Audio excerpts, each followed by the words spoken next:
So The Unfinished Swan is a game that's coming out for PlayStation Network in 2012, and the player is a young boy named Monroe who is chasing after a swan who has stepped out of an unfinished painting and wandered off into a white world.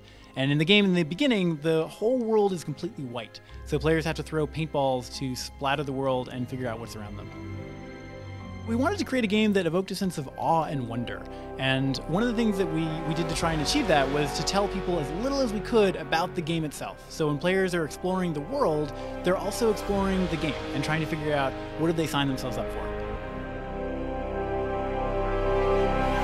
One of the problems that we found in the very beginning was when we tried to tell people nothing about the game, that wasn't so good either. So we tried to create a little bit of midterm goals. So we have these yellow footprints that the swan is leaving that you can see. So you can say, okay, I need to go there eventually. And then people oddly feel like they now are more encouraged to explore now that they know what the destination is. And so it's a constant balancing act for us to try and tell people as little as we can so they feel like they're exploring it, but to give them enough information so they feel like they're, they can relax and maybe take an alternate path.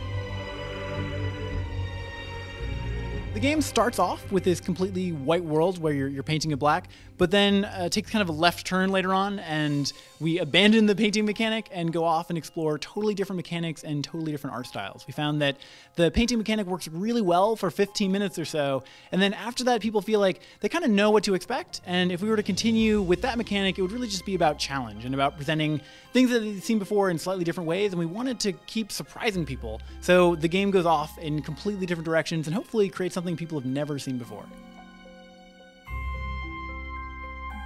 We're creating a game that, tries to evoke these fairly strong emotions of awe and wonder, and that's something that I don't think sustains itself well for 20 hours, but it works really well for a more compressed time frame. So right now the game is around 3 hours, and we're just trying to keep all the best parts in so people feel like this is something that is really worth their time, and that every minute or two they're seeing something that they've really never seen before.